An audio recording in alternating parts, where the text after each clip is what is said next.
These blue jeans are tough enough to open stuck tube caps, and also gentle enough, soft enough, because they're cotton, to be decent to your, be gentle on your brushes so you don't tear up your brushes.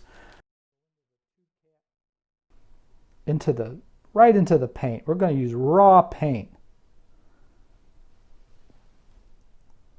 The way a lot of people want to start using watercolor anyway, right out of the tube, like they're used to. Can you see that?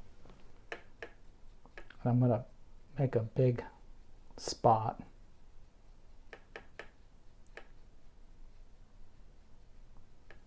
Look at that. That's bright paint. That's orange. Boy, it just jumps off the paper almost. I'm losing my light, so I'm going to turn on one more light source there. So you can see how bright it is. That's just the paint talking to us right out of the tube. Okay, we don't even have the benefit of the light bounce. The white watercolor paper reflecting light, bouncing the light back through the paint, because we've covered the paper all up with this pigment. All right, so for our purposes, let's call this 100% saturated, okay? 100% paint, pigment. If that's 100%, what would 50% look like? 50% saturated. Let's try to find that. I've got my scratch paper here. Got my sponge. Got all the stuff I need. My water over here. 100% saturated. Now let's look at 50% saturated. What does that look like?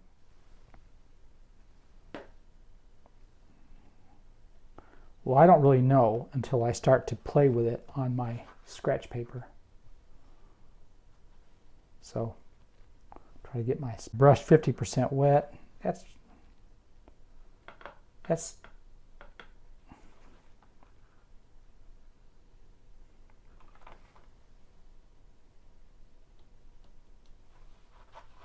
so I'm using the scratch paper almost as a mini palette, working the pigment into the brush. Still pretty strong, isn't it? So let's try it.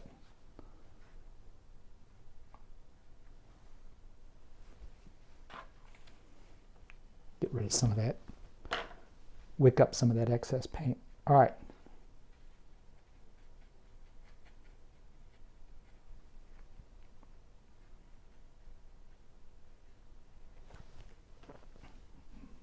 What do you think? Is that a good 50%? Everything's relative, isn't it? Well, relative to this, is it 50%? I'm going to go ahead and call it 50. It's pretty strong. But notice it is a different color. My light source over a little bit so you can see. It's a different color than the original orange. And now we've got a little more of the paint acting as kind of more of a stain or a glaze over the white paper. And the white paper is bouncing the light, reflecting the light that's hitting it through the paint solution, because we've really thinned it out a little bit. 50%. What would 30% look like?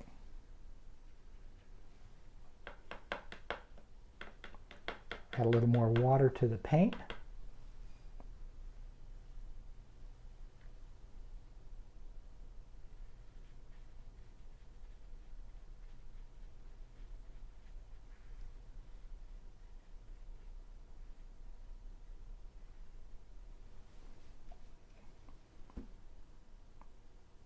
Let's do 20% underneath it. Try it out on the scratch paper.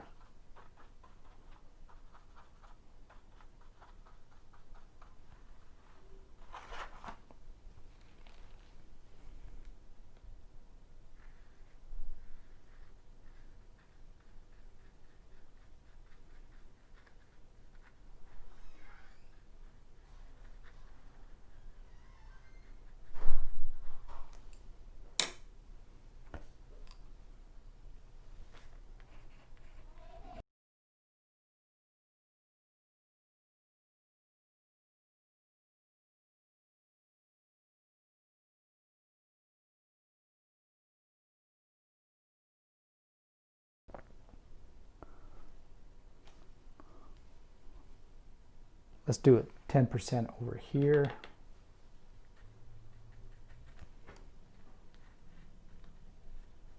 Now, again, this is not value, it's saturation. It's paint saturation.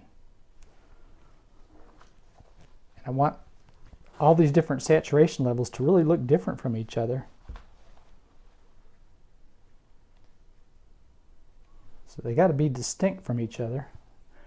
Not in value, but in terms of how much saturated paint. And then the bottom of our scale is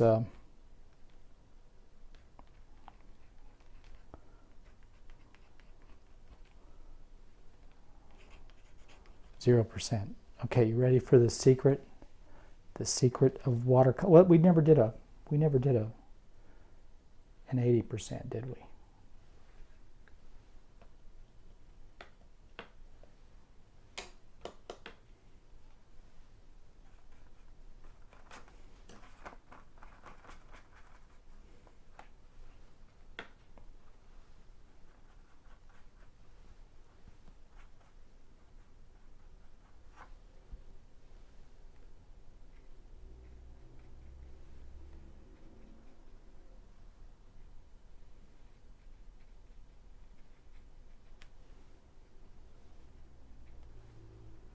Got to add some more paint to it. So it's more saturated, obviously more saturated than the 50%. But not nearly as saturated as the 100%. See how precise we're being?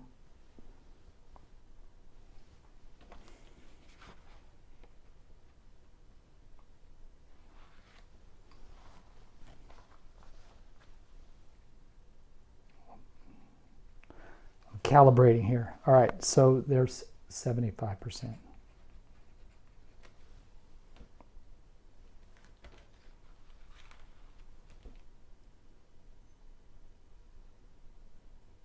You ready for the secret of watercolor? It'll be a wordless, don't even have to speak it. It can be a wordless transmission of wisdom, art wisdom, watercolor wisdom.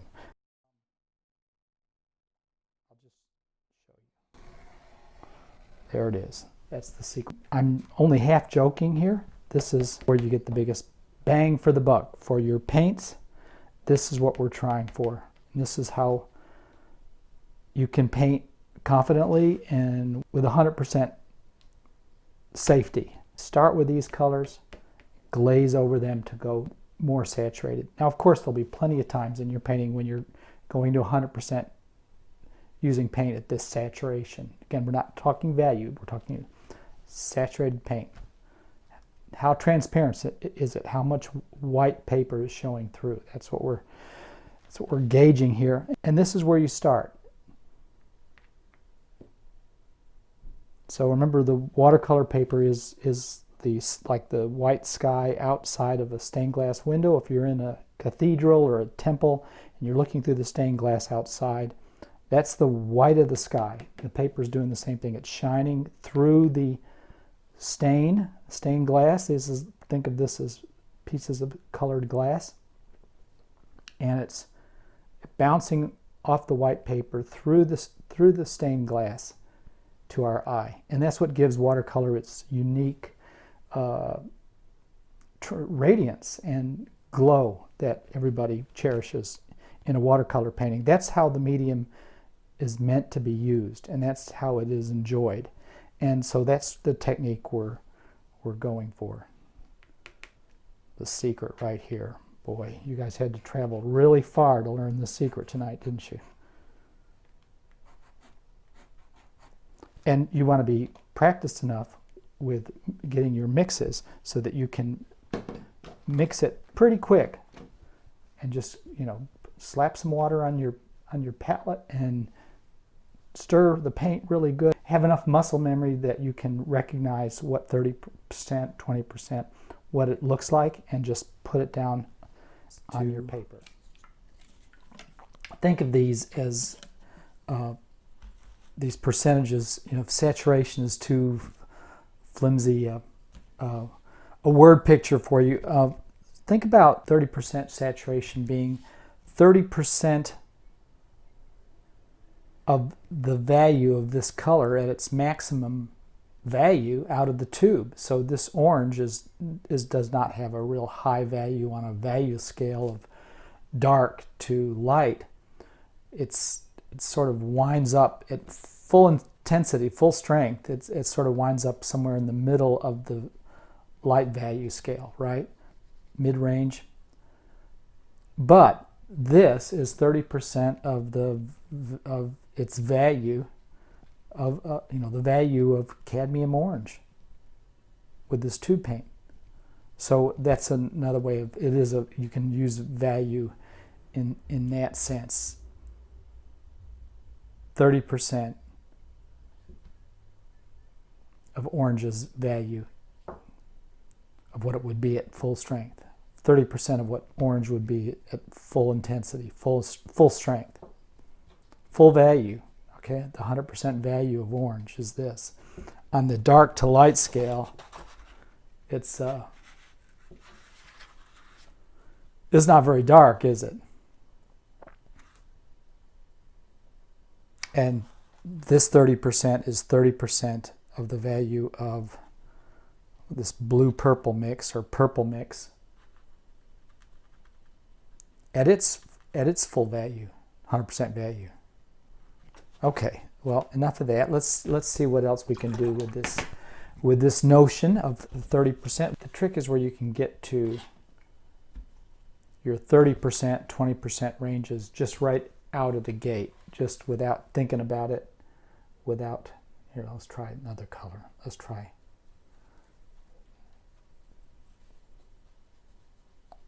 This is cadmium scarlet.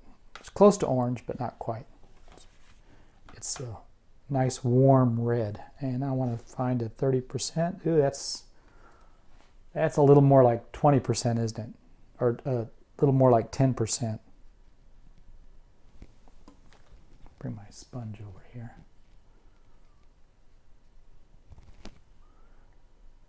Need to add some more pigment to it, don't I?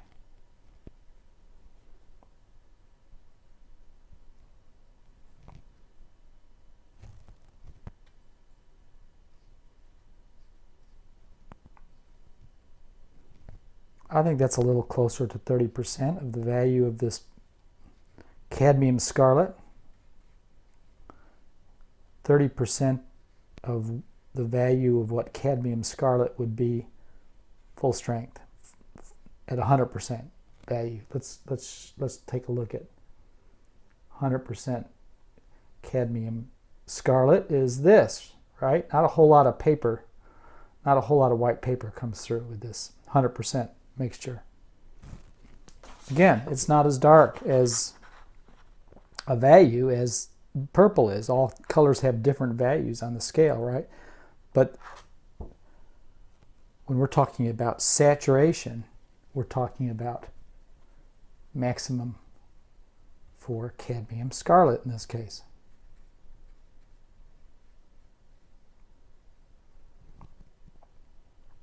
Okay, let's put a swathe of cadmium orange in.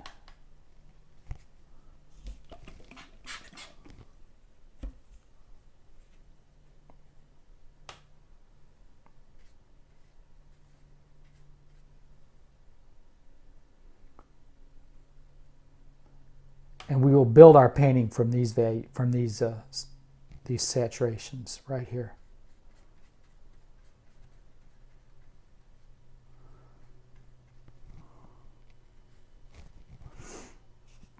So that these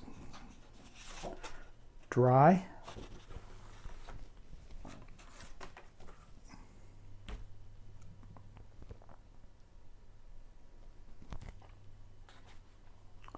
Try a little Viridian green. I'm going for 30% saturation Viridian green.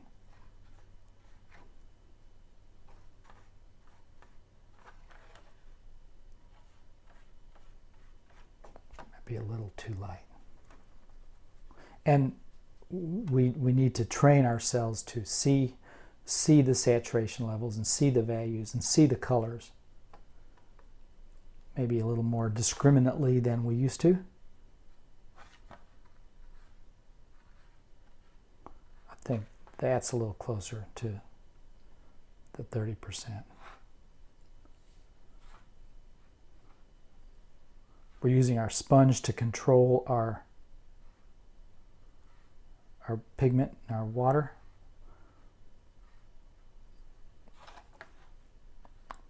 These brushes hold a lot of color, but we got to be in charge. We got to be the ones in charge. All right, so there's a nice swathe of green. I'll make it a bigger box now that I'm happy with the saturation in the brush. I'll make a bigger shape. Okay.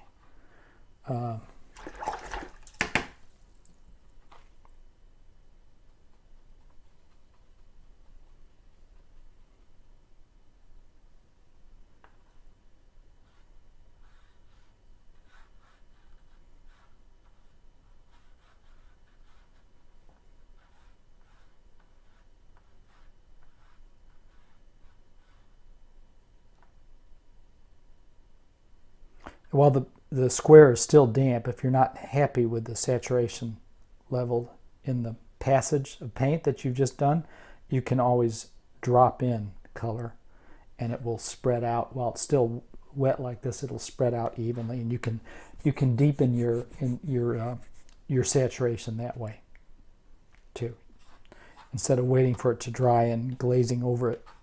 Okay, there's that color. And let's get one more.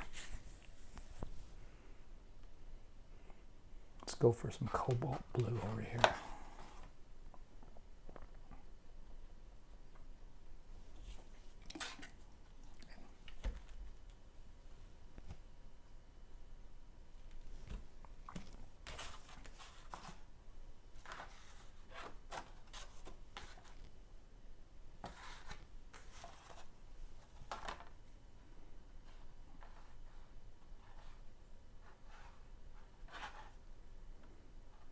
And we don't want to paint something to death, like wringing out every last drop from the brush load. It may be better to just paint like you're painting, house paint, like you're painting the wall of your kitchen.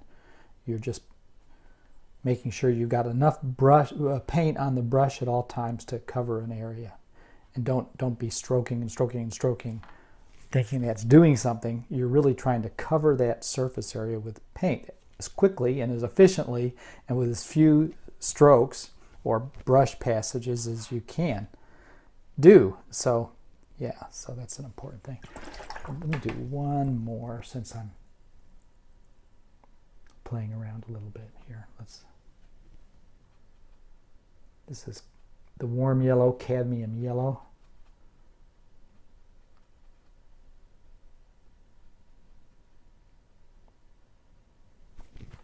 Touch the sponge.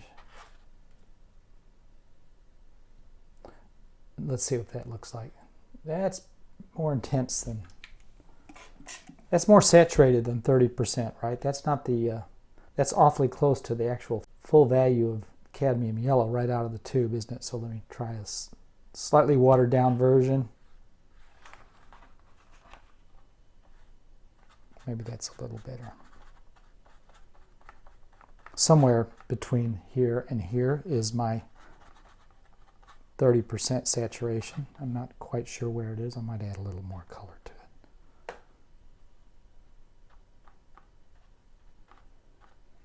Okay, I'm working flat, by the way. That's 30%. What would full strength? 100% cadmium yellow would be something like that. So I guess that, that is kind of like 50%, 40%. We have to develop an eye for these ranges, don't we? And everybody sees value and color a little differently. Make one more try at it. No, that's too dark too. Dark isn't the right word. Saturated. That's too saturated. The trick now is to take these squares that you've made and and glazing over them. This is how glazing works. You're going to invent some new colors this way.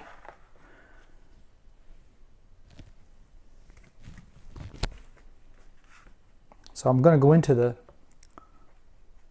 30% mixtures I've already done, and I'm going to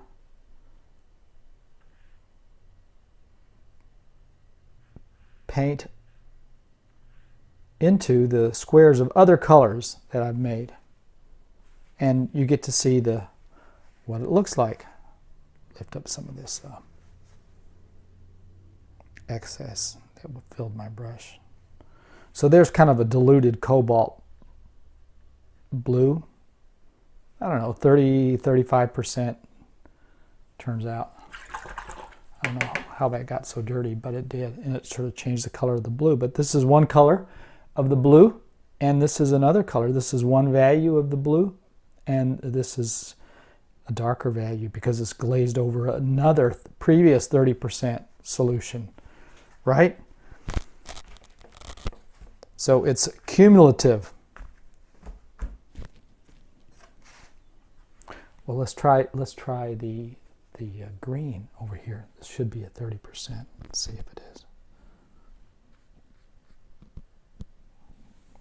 Maybe it needs a little more water. And I'm doing this when these underpaintings, these under swatches are bone dry.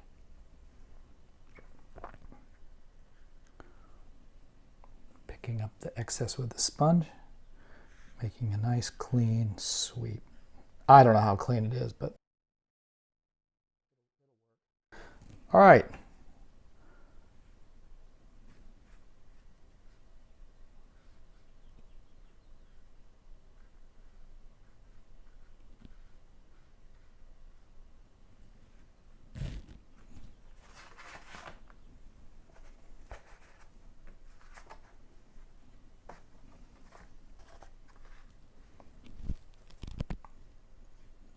Here's what green looks like painted over green.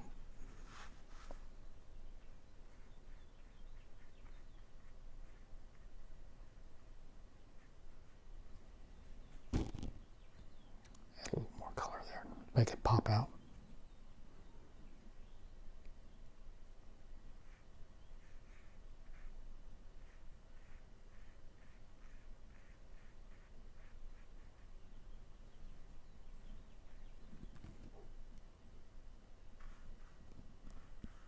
We're going to make a blue-green by painting the viridian over cobalt blue.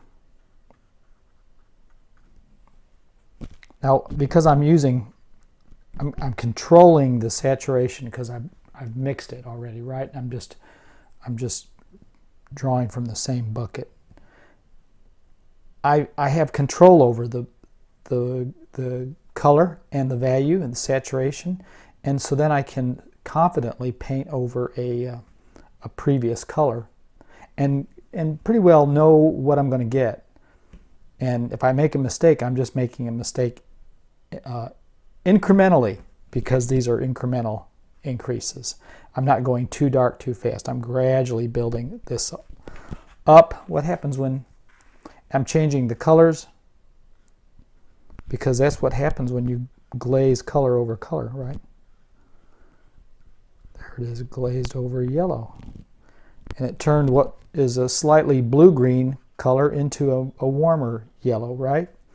More of a kind of green that we see outdoors.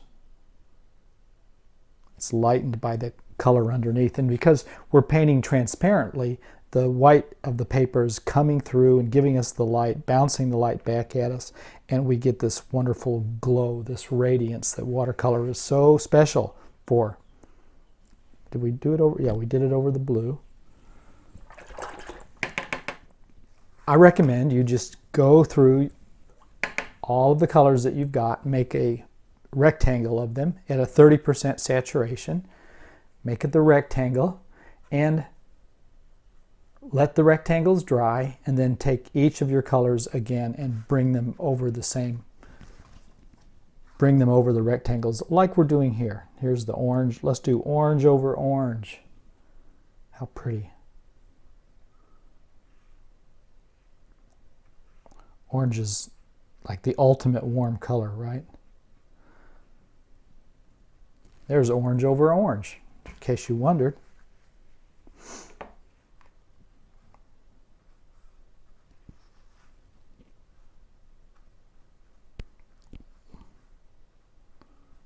This is a very safe way to work, to build up your painting. Look what happens when we try orange over the cadmium scarlet color. Gives this nice, deep, peachy, more saturated version of orange, right? As opposed to this orange, because we're glazing the colors. What happens when we take orange and go over the blue square we just painted, assuming it's dry? Well, now we've invented even a third color. We've gotten a little bit more saturated, and we've upped the value as well, right? I could paint orange patches all day long over other colors.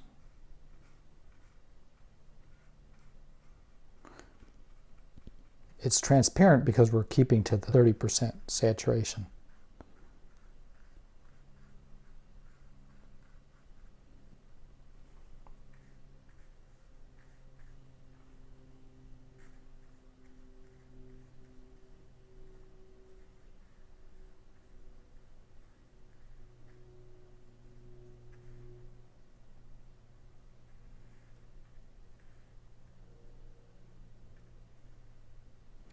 I really should let those dry before painting over them, but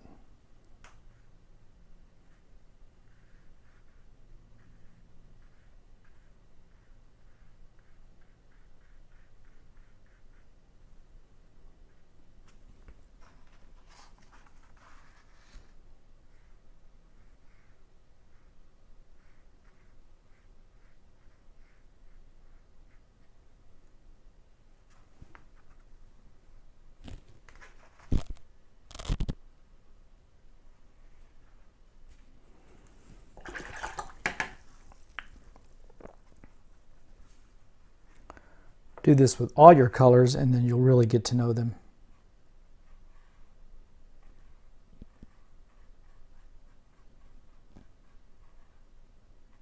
Swatch over swatch over swatch. Not being in too much a hurry to paint bright, intense color, because the incremental, tiny changes are the best, are the prettiest. We all respond to this.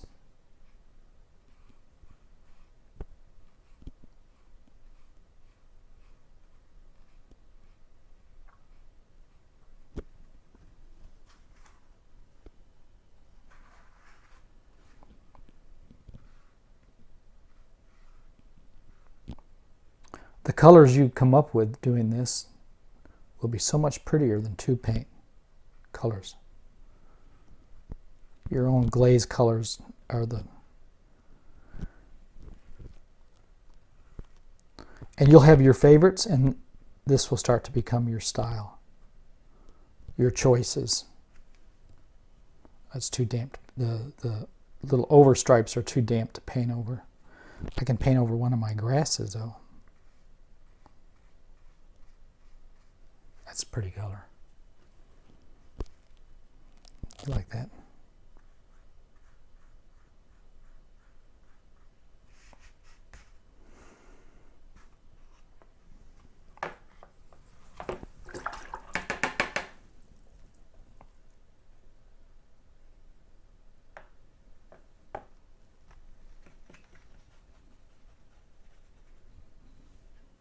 Haven't done an alizarin crimson yet, so let's do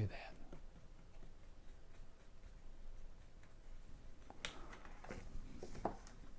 Going for 30% right out of the gate. What do you think? Did I do it?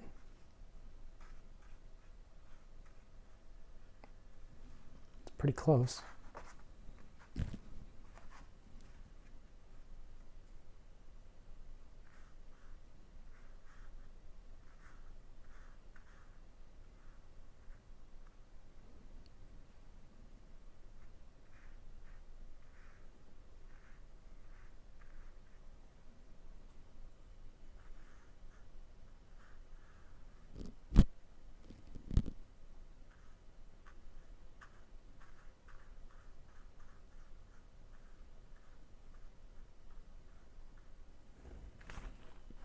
This is transparency at work here.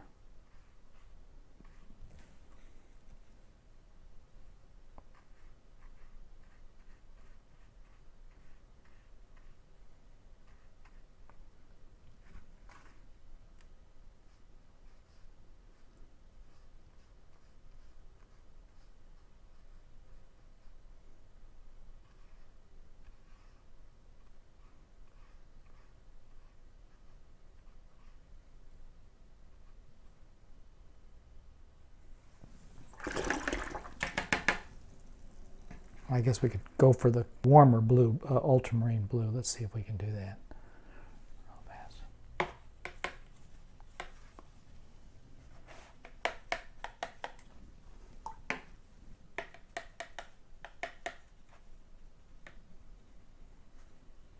It's different than the cobalt blue, isn't it?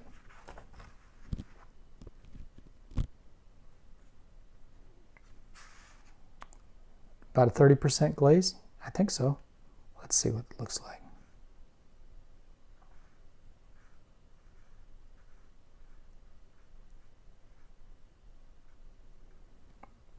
This is a slightly more purpley blue and a warmer blue because of it.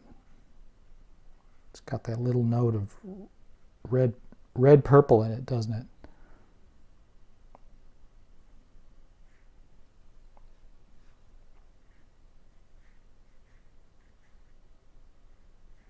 Ultramarine's been a favorite of painters for as long as there's been painting.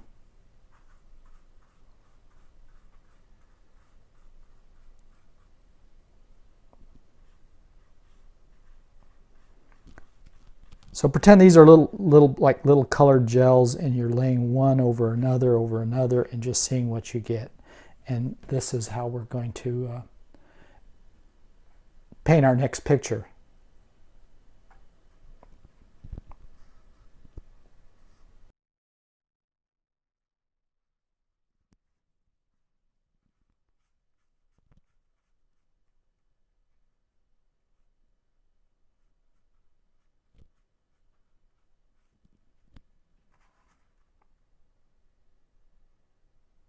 Keep stirring your paint so that pigment stays suspended in the water and you get a nice wash, and pigment doesn't settle onto pigment and clump up and block the light bounce from the white paper.